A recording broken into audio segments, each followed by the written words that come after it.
Hola chicos, vamos a realizar hoy el ejercicio 43 de las hojas de fuerzas que os di. Aquí viene como encabezado fuerzas de rozamiento. Bien, y lo que nos ponen es un coche de 600 kilos que sube con una velocidad constante por un plano inclinado de 30 grados sobre una superficie cuyo coeficiente de rozamiento es 0,2. Y te dicen, el primer apartado es que dibujes todas las fuerzas que actúan sobre el coche. Pues mirad, las fuerzas que actúan sobre el coche son, por un lado, el peso.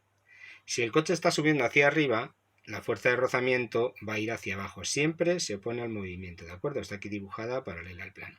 Por otro lado tenemos la normal y por otro lado tenemos que tener una fuerza, la fuerza que hace el motor del coche, que tira de él hacia arriba. Lógicamente, si no hay una fuerza que tira hacia arriba, el coche no se va a mover. ¿De acuerdo? Entonces, estas son las cuatro fuerzas que actúan.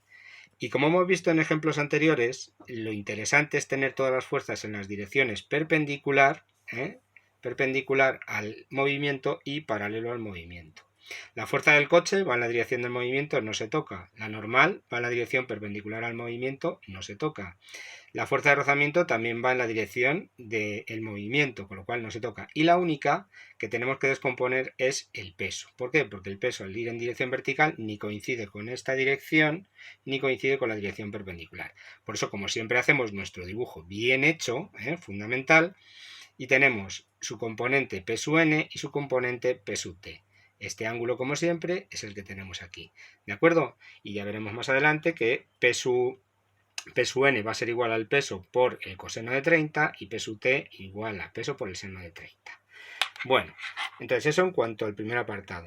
La fuerza de rozamiento ya la hemos hecho, ya la hemos incluido en nuestro dibujo, ¿de acuerdo? Que sería el apartado B. Y el cálculo sería simplemente, a ver, como veis en el dibujo, la normal es igual a la P sub n.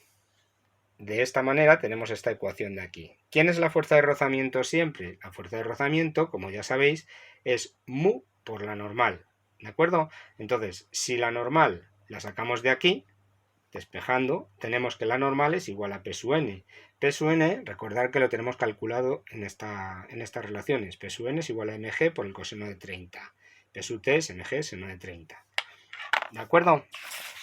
Bien, entonces, la fuerza de rozamiento, por lo tanto, mu por la normal, de la segunda ecuación obtuvimos que la P sub n es igual a la normal, ya lo tenemos aquí calculado, de manera que la fuerza de rozamiento es mu. No confundáis mu, coeficiente de rozamiento, con directamente el rozamiento. El coeficiente de rozamiento es un valor que es característico de cada superficie, es un valor que os tienen que dar, ¿de acuerdo? Fijaros que ni siquiera tiene unidades. Bien, entonces aquí sustituís todos los datos, 0,2 por 600 que es la masa, 9,8, 0,86 que es el coseno de 30 y aquí obtenéis el valor de la fuerza de rozamiento, 1018,4 newtons. ¿De acuerdo?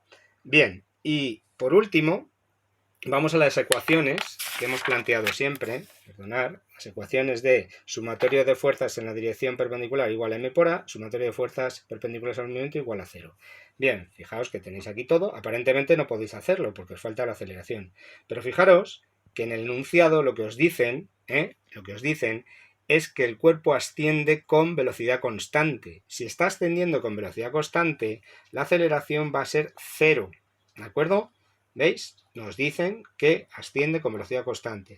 Por lo tanto, la ecuación del sumatorio de fuerzas en la dirección paralela nos va a quedar como fuerza que hace el motor del coche menos P sub t menos fuerza de rozamiento igual a m por a igual a 0. ¿Por qué son negativas las dos fuerzas? Pues como veis en el dibujo, y hacemos siempre hincapié en el dibujo, la fuerza F tiene este sentido, mientras que la fuerza de rozamiento y P sub t van en sentidos contrarios, de manera que tienen que ir con signo negativo.